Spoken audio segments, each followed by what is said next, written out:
예, 우리 옆에 계신 분들 인사하겠습니다. 사랑합니다. 축복합니다. 사랑합니다. 축복합니다. 예, 어, 이제 지난주에 저희가 앞부분에서 이제 정체성에 대한 이야기를 좀 했습니다. 택하심을 받은 자다라고 하는 게 우리의 정체성이라고 말씀드렸죠. 그런데 그때 제가 우리의 정체성이 약간 이중적이다, 이중국적자처럼 이중적이다라고 하고, 택하심을 받은 자라는 정체성뿐만 아니라 흩어진 나그네라는 정체성도 있다라고 말씀드렸습니다. 그러니까 하나님의 택하심을 받았다라는 것이 우리의 어떤 영적인 정체성이라면, 흩어진 나그네라고 하는 정체성은 우리가 살아가고 있는 사회적인 정체성이다라고 말씀을 드렸죠. 오늘은 지난주에 이 택하심을 받은 자라고 하는 정체성의 특징에 대해서 말씀을 못 드렸는데, 그 부분을 좀 잠깐 말씀을 드리고 이어서 흩어진 나그네에 대한 말씀을 같이 나누어 보도록 하겠습니다. 지난주 말씀을 좀 같이 생각해 보면, 택하심을 받았다, 어떻게 받았느냐, 하나님 아버지의 미리 아심과 성령의 거룩하게 하심과, 그리고 성자 예수 그리스도의 피뿌림과 순종함을 위하여 택하심을 받았다, 이렇게 말씀드렸습니다. 2절에 나오는 얘기죠.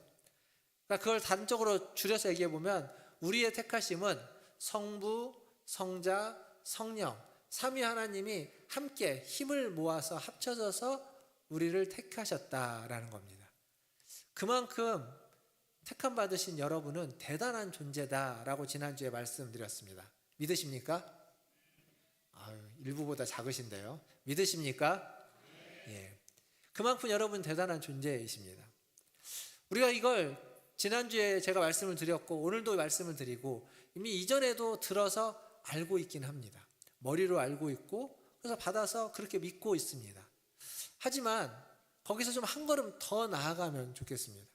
그냥 머리로 알고 들어서 수긍하고 그래 맞아 라고 받아들이는 차원에서 조금 더 넘어서서, 이 하나님이, 성부 성자 성령 하나님이 힘을 모아서 나를 택했다라고 하는 이것이 나에게 좀 감동이 되고 감격이 되고 놀라움이 되면 좋겠다라는 겁니다. 사실 찬양이라는 게 뭐냐면 그런 겁니다. 감동과 놀라움. 그렇게 그 택하심을 받는 그 감동과 감격과 놀라움이 있는 사람은 당연히 찬양을 하게 됩니다. 제가 오늘 본문은 2절까지 읽었지만 3절에 가보면 이렇게 적혀져 있습니다. 우리 주 예수 그리스도의 아버지 하나님을 찬송하리로다. 그러니까 받은 택하심의 감격이 자연스럽게 찬양으로 이어져 가고 있습니다. 얼마 전에 광화문에서 방탄소년단이라고 아십니까? 방탄소년단이 영어로는 BTS죠. 같은 데입니다. 다른 데 아닙니다. 그들이 공연을 했습니다. 공연을 했는데 그 공연에 수만 명이 모였고, 또 넷플릭스로 생중계되면서 전 세계에 많은 사람들이 보고 굉장히 놀랐고 굉장히 감동하고 극찬을 했습니다. 근데 제가 그 공연을 다 본 건 아니지만 그냥 일부분을 봤는데 참 멋진 공연이더라고요. 잘 멋졌습니다. 근데 저한테는 감동은 없었습니다. 감동과 감격과 멋진 무대긴 해요. 아주 큰 무대. 제가 그거 무대 준비하는 걸 그때 우연히 그 주간에 광화문을 가면서 봤는데, 여기 지금 뭐 하는데 이렇게 무대를 크게 만들지, 그 생각을 했는데 나중에 기사를 보니까 BTS 공연 준비라고 하더라고요. 그래서 그렇구나라고 했는데, 저한테는 그 공연이 막 이렇게 감격스럽지 않았습니다. 왜 그럴까요? 그 공연을 왔던 그 아미들이라고 하는 BTS 팬클럽들, 그걸 좋아하는 사람들과 저와의 차이점은 뭘까요? 뭐냐면요, 저는 방탄소년단을 BTS를 잘 모릅니다. 여러분 BTS가 몇 명인지 아십니까? 7명. 최명정 의사님 바로 아십니다. 7명. 혹시 이름도 아십니까? 이름은 모르시죠? 7명. 그렇죠. 제가 그 이름 중에 한 명은 확실히 압니다. 왜 아냐면 우리 지민이하고 이름이 똑같거든요. 거기에 지민이 있습니다. 정국, 그 다음에 누굽니까? 제가 적어왔어요. 이름이 헷갈릴까봐. RM, 슈가, 그 다음에 제가 많이 들었는데 잘 몰랐던 이름이 제이홉이라고 하는 친구 이름은 좀 익숙하지 않아서 잘 몰랐는데 7명이 있습니다. 근데 제가 그 이상은 몰라요. 제가 기억하기로 BTS가 전 세계적으로 인기를 끌었던 그 여러 요소들 중에 하나가 뭐냐면, 그들은 자기들의 일상을 이 유튜브나 이런 영상을 통해서 전 세계 있는 사람들과 공유를 해서 그게 굉장히 사람들에게 잘 받아들여지고 공감을 일으키고, 그래서 그들의 노래까지도 이렇게 상승을 했다라는 얘기를 예전에 한참 처음에 막 인기 있을 때, 인기 요인을 분석할 때 들었던 기억이 있습니다. 근데 저는 그들의 이름도 잘 모르고 일상도 잘 모릅니다. 멋진 무대긴 하지만 그게 없으니까 그들의 그 무대가 군복무를 다 마치고 이제 다 30살이 넘어 있는 남자애들이 모여서 하는 그 무대가 멋지긴 한데 감동은 없었어요. 예? 아리랑만 불러요? 저보다 더 많이 보셨나 봐요. 예. 아유, 진짜 다 보셨네. 근데 중요한 건, 이제 중요한 건, 그게 아리랑이 중요하지 않아요. 중요한 건 이겁니다. 이게 그리스도가 신앙을 갖는 것과 굉장히 유사하다는 겁니다. 여러분, 우리가 하나님의 택하심을 받던 존재라는 것, 성부, 성자, 성령 하나님이 우리를 대단한 존재로 여겨서 택했다라는 것, 그것에 대해서 우리가 감동을 느끼려면 그냥 그 사실을, 그래, 우리는 나는 택함 받았지 라고 하고 받아들이는 것만으로는 감동에 이르기가 어렵습니다. 그게 감동스러우려면 나를 그렇게 택했던 그 하나님이 하신 그 일, 그 택하신 그분이 어떤 분인지를 얼마나 알고 있느냐는 거예요. 내가 하나님을 더 많이 알면 알수록 내가 택함 받았다는 그 사실이 정말 큰 감격과 감동과 놀라움으로 다가오게 됩니다. 그러면 자연스럽게 그 감동과 감격은 찬양으로 이어지게 되는 거죠. 근데 문제는 알아요. 내가 택함 받았다는 걸. 근데 그런 감동과 감격이 없는 건 하나님에 대해서 우리가 너무 피상적으로만 안다는 겁니다. 그러다 보니까 찬양과 예배도 피상적일 수밖에 없습니다. 사실 우리가 찬양하고 예배하는 건 자연스럽게 이루어지는 일은 아닙니다. 왜냐하면 사람은 본능적으로 자기중심적이에요. 자기를 높이고 자기를 뛰어나게 보고 자기를 중심적으로 자기에게 집중할 수밖에 없는 존재입니다. 그런데 찬양과 예배는 하나님을 바라보고 하나님이 하신 일을 바라보고 그것에 집중하면서 하나님을 높이는 일입니다. 나를 높이는 것이 아니라 나를 낮추고 하나님을 높이는 것, 나의 일이 아니라 하나님의 일에 집중하고 하나님의 일을 알아가는 것, 그게 기본적으로 찬양과 예배입니다. 그러니까 우리의 원래 본성과는 약간 역행하는 경향이 있습니다. 근데 그것을 하려면 결국 성부, 성자, 성령 하나님을 바라봐야 되고 그분들이 하신 그 일을 주목하고 그것이 어떠한 일인지를 깨달아 알아야 되는 거죠. 그래야만 우리의 예배와 찬양이 깊어지고 예배와 찬양 가운데, 신앙 가운데 감격과 감동이 살아날 수 있는 겁니다. 이게 택함 받은 자의 첫 번째 특징이어야 됩니다. 예배와 찬양이 깊어지는 것. 두 번째 특징은 뭐냐면 예배와 찬양이 깊어지는 것에서만 멈춰서는 안 되겠죠. 한 가지 더 필요합니다. 베드로전서 2장 9절 말씀을 한번 같이 보겠습니다. 여기에 나와 있는데요. 베드로전서 2장 9절입니다. 같이 한번 읽어보겠습니다. 시작. 그러나 너희는 택하신 족속이요 왕같은 제사장들이요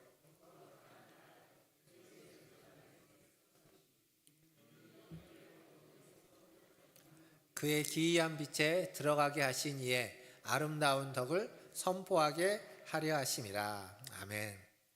여기 보면 앞에 택하신 족속, 왕같은 제사장, 거룩한 나라, 그의 소유가 된 백성이라고 밖에 네 가지를 쭉 했는데 이걸 하나로 다 합치면 뭐냐면 택함 받은 자라는 겁니다. 근데 이 택함 받은 자들에게 하나님이 원하는 게 하나 있습니다. 그게 뭐냐면 그 뒤에 나오죠. 하나님의 너희를 택한 그분의 아름다운 덕을 선포하게 하려는 것이다. 그러니까 택함 받은 우리가 하나님을 찬양하고 예배하는 데에서 멈춰서는 안 되고 한 걸음 더 나아가야 되는데 그거 뭐냐면 하나님이 하신 일, 하나님이 하신 그 아름다운 일, 하나님의 업적을 선포하는 것, 전하는 것, 나누는 것, 그게 우리에게 하나님이 원하시는 것이다 라는 겁니다. 사랑하는 성도 여러분 지금 여기에 왜 있습니까? 우리가 지금 여기에 앉아서 예배하는 이유와 목적은 무엇입니까? 하나님을 찬양하고 예배하는 겁니다. 하지만 거기에서 끝나는 것은 아니라는 거예요. 하나님이 여러분을 선택했고 여러분을 불러서 예배케 하신 데는 아직 이 자리에 선택받지 못하고 부름받지 못한 자들에게 하나님이 하신 그 일, 여러분을 선택하고 불러서 여러분에게 역사하신 하나님의 그 일을 전하라고, 선포하라고, 나누라고 여러분을 먼저 불렀다는 겁니다. 우리가 그들보다 뭐 특별하게 나아서가 아니라 그냥 순서상으로 먼저 부름받았어요. 먼저 부름받은 자로서의 책무는 다른 사람에게 그것을 전해야 된다라는 겁니다. 우리가 택하심을 받았다라고 하는 이 정체성이 분명해진다는 것은 결국 예배와 찬양 가운데 더욱 깊이 나아가고, 그리고 예배와 찬양의 자리에만 머물러 있지 않고 아직 부름받지 못한, 택함받지 못한 자들에게 하나님이 하신 일을 전하고 나누는 데까지 이르러야 한다라는 것이 택함받은 자의 정체성을 가진 자로서 살아가야 되는 삶의 특징입니다. 그러한 삶을 살아가시는, 그렇게 택함받은 자들로 살아가시는 우리 문화천지교회 성도들 다 되시기를 주님의 이름으로 축원드립니다. 그리고 이제 두 번째 정체성입니다. 첫 번째가 택함받은 자였다면 두 번째 정체성은 흩어진 나그네라고 하는 거죠. 지난주에도 말씀드렸지만 나그네라는 표현이 너무 이렇게 정처 없이 떠돌아다니는 떠돌이 같은 느낌이 강한데, 성경이 이야기하고 있는 이 나그네라는 말은 그런 떠돌이 같은 느낌이 아닙니다. 이렇게 한 곳에 정착해서 살아가는 거예요. 그러니까 임시지만 한 곳에 머물러서 체류하면서 오랫동안 살아가는 자들입니다. 그러니까 여행자가 아니에요. 마치 이제 뭐와 같냐면 회사에서 외국에 파견 근무를 보낼 때 잠깐 출장을 가는 것이 아니라 아예 거기에 거처를 옮겨서 뭐 짧게는 1, 2년, 길게는 뭐 3년, 5년씩 머물게 하는 것, 그런 것들입니다. 또 공부를 위하여 유학을 갔던 유학생들, 거기에서 이제 정착하면서 공부하고 공부 끝나면 거기에 아주 눌러 살기도 하겠죠. 그런 것들을 의미합니다. 제가 이제 미국에 공부하러 갔을 때 미국에 가면 가장 먼저 하는 일 중에 하나가 뭐냐면 운전면허증을 따는 겁니다. 그게 왜 그러냐면 운전면허증이 미국 사람들, 우리 같은 주민등록증이 없거든요. 운전면허증 자체가 신분증입니다. 그러니까 유일한 신분증이에요. 유일한 신분증. 물론 이제 여권이 있긴 하지만 여권은 아무래도 여행자라는 게 강하고, 그 운전면허증은 거기에 거주하는 거주자들에게 주어지는 거기 때문에 운전면허증을 따러 갑니다. 근데 이 운전면허증을 따는 데가 이제 그 DMV라고 부르는 곳인데, 거기가 그 불친절하기로 악명 높은 곳입니다.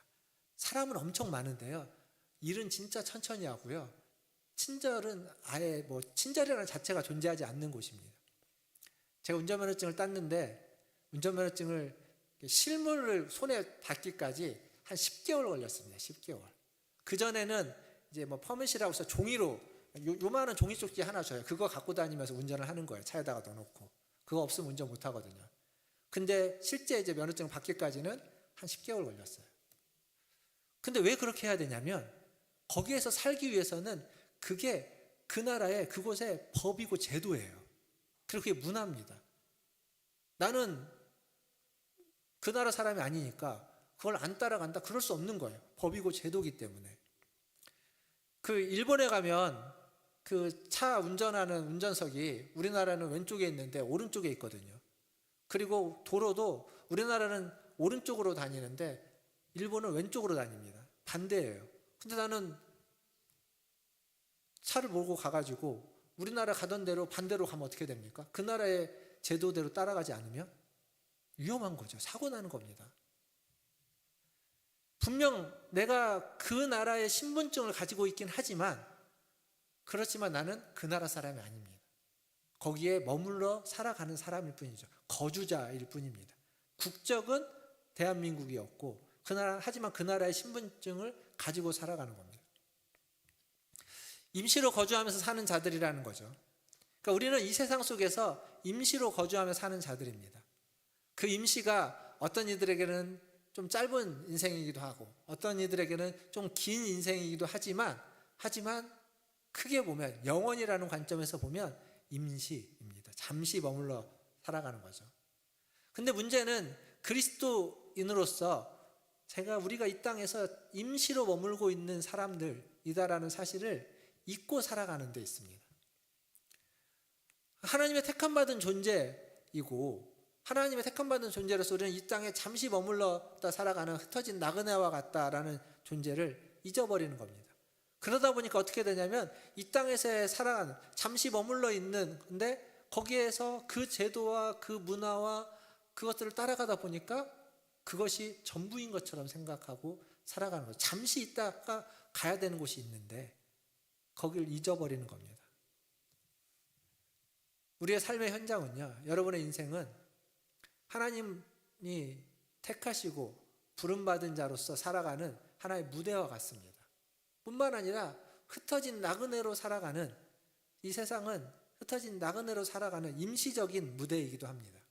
그래서 너무 소중한 무대이지만 동시에 지나치게 얽매일 필요가 없는 무대이기도 합니다.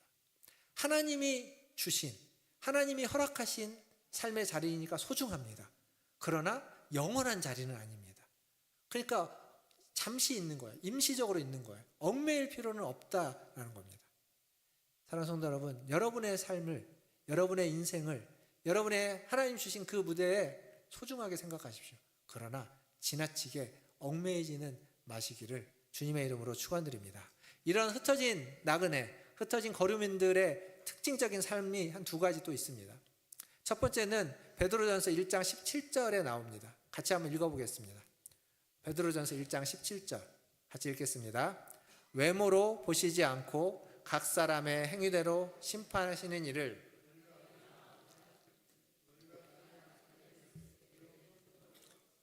아멘. 자, 여기 보시면 외모로 보시지 않고 각 사람의 행위대로 심판하시는 이 하나님이죠. 그 하나님을 너희가 아버지라고 부르는데, 그런데 너희는 뭐라고 하냐면 나그네로 있을 때, 이 땅에 있을 때라는 얘기인 거예요. 나그네로 있을 때, 이 땅에 있을 때에는 어떻게 살아야 되냐면 그 하나님을 두려워함으로 살아야 된다. 이 두려워한다는 말이 막 이렇게 무서워서 벌벌벌 떤다, 그런 의미가 아닙니다. 성경에서의 하나님과 관계에서의 두려움은 성경에는 다른 단어를 쓰기도 하죠. 경외라는 단어를 씁니다. 경외함으로 살아라. 하나님을 경외하라 라는 얘기입니다. 근데 또 이것도 참 어려운, 한자하고 어려운 일입니다. 두렵고 떨림으로 산다, 경외다. 어떻게 사는 게 두렵고 떨림이냐? 우리가 쓰는 그냥 쉽게 표현을 바꿔보면 이런 겁니다. 하나님을 하나님 대접해라. 하나님을 하나님으로 여겨라. 하나님답게 대우를 해줘라 라는 이야기입니다. 잘 생각해 보십시오. 세상은 하나님을 두려워하지 않습니다. 사실 두려워할 이유가 별로 없습니다. 인정하지 않으니까. 그러니까 하나님을 하나님으로 대우할까요? 인정할까요? 대접할까요? 안 합니다. 할 이유가 없습니다. 하나님 인정하지 않는데 왜 하나님으로 대우합니까? 우리가 살고 있는 세상의 법과 제도는 기본적으로 하나님을 두려워하지 않고 하나님을 인정하지 않는 바탕 위에서 세워진 것들입니다. 근데 우리는 이 땅에서 그 법과 제도를 따라서 살아가야만 합니다. 살아가도록 되어져 있어요. 살아갈 수밖에 없고요. 그러다 보니까 문제가 생기는 겁니다. 세상의 법과 제도를 따라간다고 했을 때 세상의 가치가 무조건 다 문제다, 그렇지는 않습니다. 세상의 안에서도요, 충분히 우리가 꼭 따라야만 할 정도로 가치 있는 일들이 있습니다. 괜찮은 일도 많습니다. 하나님의 가치와 기준으로 봤을 때에도 인정되고 인정할 만한 일들이 많이 있습니다. 하지만 때로는 하나님의 가치와 상충되는 일들이 있어요. 상충되는 사건, 상충되는 문제들이 발생할 때가 있습니다. 하나님을 두려워한다는 건 그러한 순간에, 그 상충되는 그때 세상의 가치를 따라가지 않고 하나님의 가치를 선택하는 겁니다. 하나님의 나라와 의를 먼저 구하는 거죠. 내가 손해를 보더라도, 내가 어려움을 당하더라도 하나님 앞에서 그것을 결정하고 선택하는 것, 그게 하나님을 두려워하는 자로, 하나님을 인정하는 자로서의 삶이 되는 겁니다.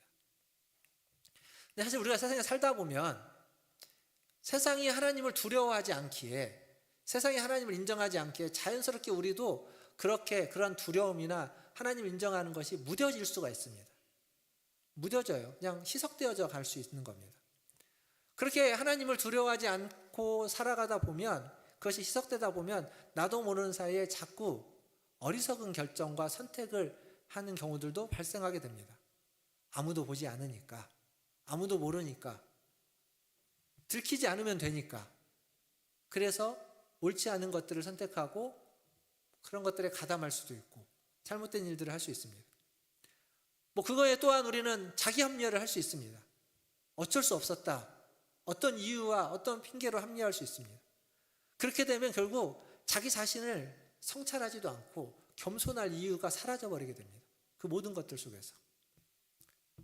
근데 이게 어디에서부터 시작되는 거냐면, 하나님을 믿지 않는 분들에게는 자연스럽게 그 안에서도 선을 추구하고 가겠지만, 우리의 입장에서 보면 하나님을 두려워함이 사라져 가면 그렇게 되는 겁니다.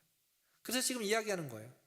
하나님을 두려워하는 정체성, 하나님을 경외하는 자로서의 정체성, 하나님이 이 땅에 보냈는데 이 땅에 나그네로 살아갈 때 두려움으로, 하나님을 경외함으로 살아가는 정체성을 분명히 가지고 있는 자라면, 임시적으로 살아가고 있는 이 세상의 법과 제도를 존중하지만 그것에 얽매이지 않습니다. 그것에 압도될 필요가 없습니다. 그것을 얽매이지 않는다고 해서 막 무시하고 나는 법과 제도 안 따르고 그냥 하나님의 뜻만 따를 거야 라고 하면서 세상의 것들을 다 무시하라는 얘기가 아니라, 세상의 법과 제도는 분명히 존중해야만 하지만 그것에 압도될 필요는 없다라는 겁니다. 하나님의 기준, 부딪히는 상황 속에서 하나님의 기준이 더 중요하고 절대적이라는 거죠. 그 하나님 앞에서 나 자신을 성찰하면서 하나님의 뜻이 무엇인지 보고 내가 어떻게 해야만 하는지를 묻고 찾고, 그리고 겸손하게 그것을 따라가는 것이 훨씬 더 중요하다는 겁니다. 이게 임시적인 체류자로서, 흩어진 나그네로서 살아가는 삶의 특징이 되어야 됩니다. 두 번째 특징은 베드로전서 2장 12절에 나옵니다. 여기도 한번 같이 읽어보겠습니다. 베드로전서 2장 12절 같이 읽겠습니다. 너희가 이방인 중에서 행실을 선하게 가져 너희를 악행한다고 비방하는 자들로 하여금 너희 선한 일을 보고 오시는 날에 하나님께 영광을 돌리게 하려 함이라. 아멘. 한마디로 뭐냐면 행실을 선하게 하라라는 겁니다. 행실을 선하게 하라. 13절에 가보면 모든 제도 안에서 주를 위하여 순종하라라고 하면서 왕에게 순종할 것을 이야기합니다. 그리고 좀 더 밑에 가보면 하인으로서 어떻게 살아야만 하는지를 이야기합니다. 그리고 베드로전서 3장에 가면 아내로서 어떻게 살아야 되는지, 남편으로서 어떻게 살아야 되는지. 즉 무슨 얘기냐면, 이 땅에서 흩어진 나그네로 하나님의 보냄받은 자로서 어떻게 살아야만 하는지를 베드로는 계속 이야기해주고 있습니다. 근데 그런 구체적인 사안을 그냥 하나로 모아서 한마디로 딱 얘기하라고 하면 그게 12절의 앞에는 행실을 선하게 하라라는 겁니다. 근데 너무 그냥 착하게 살아라 이렇게 들려질 수 있겠는데, 지금 베드로가 이야기하고 싶은 건 착하게 사는 겁니다. 근데 그냥 착하게 살아라 이 정도가 아니라, 분명 우리가 살아가고 있는 이곳은 임시적인 곳이긴 한데 임시적이라고 해서 대충 살지 말라는 겁니다. 임시적인 것이지만 하나님의 보냄받은 자로서 그 하나님이 하고자 하는 그 목적에 맞춰서 충성되게 최선을 다해서 책임을 다하면서 살아야 된다. 임시라고 해서 잠시 머문다고 해서 대충 살아서는 안 된다라는 얘기를 지금 하고 있는 겁니다. 이렇게 책임을 다하며 살 때, 어떤 충성되게 살 때 그 기준이 하나님을 경외하는 것, 다른 말로 바꾸면 하나님 앞에서의 삶, 코람데오라고 하죠. 그것이 우리의 삶의 기준이 되어야 된다라는 겁니다. 사랑하는 성도 여러분, 매일매일 우리가 살아가면서 수많은 상황 속에 우리는 놓여집니다. 좋은 일도 있고 그렇지 않은 일도 있고, 하나님의 뜻을 구하고 하나님께 묻고 하나님을 하나님으로 인정하는 그러한 자세와 태도로 그때 어떻게 살아가만 하는지, 그러한 삶을 살 때 하나님께 영광 돌리는 삶이 되는 겁니다. 여러 번 말씀드렸습니다. 성경은 읽고 듣고 깨닫고 끝나는 책이 아닙니다. 성경은 읽고 듣고 깨닫고 감동받고 끝나는 책이 아니라, 읽고 듣고 감동받았다면 그대로 행해야 되는, 실천해야만 하는 책입니다. 실천해야만 되는 겁니다. 오늘 말씀처럼 비방하는 자들에게 선한 행실, 선한 실천을 할 때 그들의 비방이 의미 없어지게 되는 겁니다. 다른 말로 바꾸면 비방하는 자들을 향해서 똑같아지지 말아야 된다는 이야기입니다. 쉽지 않습니다. 우리가 바뀌었다고 해서, 우리가 선한 행실을 한다고 해서 그들이 바뀌지는 않습니다. 드라마나 영화를 보면 한 사람이 마음을 바꾸고 뭔가 행동이 싹 바뀌면 그 나빴던 사람들이 다 선해지고 착해지고 바뀌어지죠. 근데 그러한 일은 드라마, 영화에서는 쉽게 나오지만 우리가 살아가는 삶의 자리에서는 그렇게 쉽게 벌어지는, 한순간에 벌어지는 일들은 아닙니다. 그럼에도 불구하고 우리는 그렇게 해야 된다라는 겁니다. 비방하는 자들, 악행을 한다고 왜곡하는 자들이 기준이 되면 안 됩니다. 우리의 삶의 기준은 하나님의 말씀이 돼야만 하는 겁니다. 그 말씀을 가지고 실천하면서 하나님의 말씀을 실현하면서 살아가는 저와 여러분 다 되시기를 주님의 이름으로 축원드립니다. 말씀을 맺겠습니다. 누군가를 처음 만나면 첫인상이라는 게 있습니다. 첫인상에서 굉장히 많은 것들을 보고 많은 것들을 느끼게 됩니다. 물론 그것이 때로는 잘못된 첫인상을 심겨주기도 하고 어쩔 때는 맞기도 하지만 분명 많은 것들을 보게 됩니다. 지금 베드로전서 1장 1절과 2절 2절 안에는 베드로전서 전체에 대한 첫인상이 담겨져 있는 겁니다. 너희는 하나님의 택함 받은 자다. 너희는 하나님의 택함 받은 자로서 이 땅에 흩어진 나그네로 임시적으로 거류하고 있는 체류자들이다. 그러니까 어떻게 살아야 되는지 잘 보자 라고 이야기하는 겁니다. 짧은 인사말이지만 그 안에 이중 정체성이 담겨져 있고 그것은 우리에게 있어서 굉장히 중요한 정체성이다 라는 거죠. 근데 이게 지난주에 말씀드렸던 것들 한 번 더 반복하는 겁니다. 주어진 것들 말씀을 보면서 아 그렇구나 깨닫고 제가 설명을 하니까 또 받아들이고 또 여러분이 보면서 아 그렇구나 라고 알고 보고 들었던 것에서 머물지 말라는 겁니다. 우리는 잠시 모여서 하나님의 택함 받은 자로서의 예배드리고 모입니다. 그리고 다 흩어집니다. 그러니까 우리 자체가 어쩌면 이 말씀에 있는 것들을 그대로 지금 반복해 가고 있기도 합니다. 그런데 그것이 그냥 주어진 것으로만 끝나면 아까 지난주에도 말씀드렸지만 삶의 위기 순간에 어떤 어려움이 봉착할 때 점점 무뎌져 가는 중에 무엇인가를 선택해야 되는 순간이 왔을 때 그때 우리는 택함 받은 자로서의 흩어진 나그네로서의 정체성이 내면화되지 않았기 때문에 그것들이 다 흐지부지 사라져 버립니다. 힘이 없습니다. 결국 하나님의 택함 받은 자로서 그리고 흩어진 나그네로서의 정체성을 내면화하려면 앞에서 말씀드렸던 택함 받은 자의 정체성, 예배와 찬양이 깊어져야 되고 그리고 그들이 하나님의 그 일을 선전하고자 했어야 됩니다. 그리고 흩어진 나그네로서의 살아가는 자의 특징,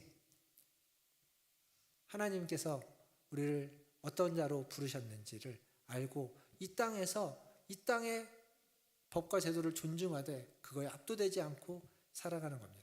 하나님을 경외하는 자로 하나님이 기준이 되어서 살아가는 삶. 그럴 때 비로소 우리는 하나님이 하시는 그 일을 전하고 나누고 그것이 내면화되어서 흔들리지 않는 정체성으로 살아가게 된다라는 겁니다. 사랑하는 성도 여러분, 위기와 어려움 속에서 우리의 정체성이 어떤지 더욱 분명하게 드러납니다. 머리로 이해하고 그리고 가슴으로 믿고 삶으로 고백하는 그렇게 실천해 가서 실천하면서 살아가는 우리 문화촌제일교회 모든 성도들 되기를 주님의 이름으로 축원드립니다. 택하심을 받은 흩어진 나그네라는 정체성이 더욱 아름답게 여러분의 삶과 신앙과 인생 가운데 적용되어지고 깊이 새겨지고 내면화되기를 다시 한번 주님의 이름으로 축원드립니다. 기도하겠습니다.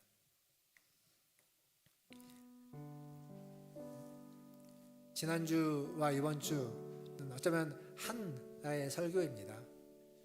하나님의 택함 받은 자, 그러나 이 땅에 흩어져서 나그네로 임시로 거류하는 자로 보냄을 받은 자입니다. 부름받았고 보냄받은 자입니다. 혼자 있게 하지 않고 함께 신앙생활을 하도록 교회로서 보내셨습니다. 그 속에서 우리는 예배와 삶을 통하여 더욱더 하나님을 바라보고 하나님을 의지하고 하나님의 그 하신 일들을 전하면서 살아가야 됩니다. 그리고 한 걸음 더 나아가서 우리의 삶의 모든 순간에 어려움의 순간에 하나님을 경외하는 하나님을 하나님으로 인정하는 삶의 선택들 순간들 그것들을 기준으로 삼고 살아가야만 합니다. 그래야만 더욱 우리의 정체성은 선명해지고 분명해지고 하나님의 백성다워질 줄 믿습니다. 오늘 기도하실 때 하나님, 택함 받은 자로서, 흩어진 나그네로서 분명히 살아갈 수 있게 하여 주시옵소서. 그러한 자들의 특징이 나의 삶에도 나타나게 하여 주시고, 하나님을 예배하고 찬양하는 예배와 찬양이 더욱 깊어지게 하여 주시고, 그것을 위하여 하나님을 더 알게 하여 주시옵소서. 하나님을 경외하는 삶을 살게 하여 주시옵소서. 삶으로 고백하고 삶으로 드러내는 우리가 되게 하여 주시옵소서. 같이 한 목소리로 함께 기도하며 나가겠습니다. 기도하겠습니다. 하나님, 오늘도 하나님의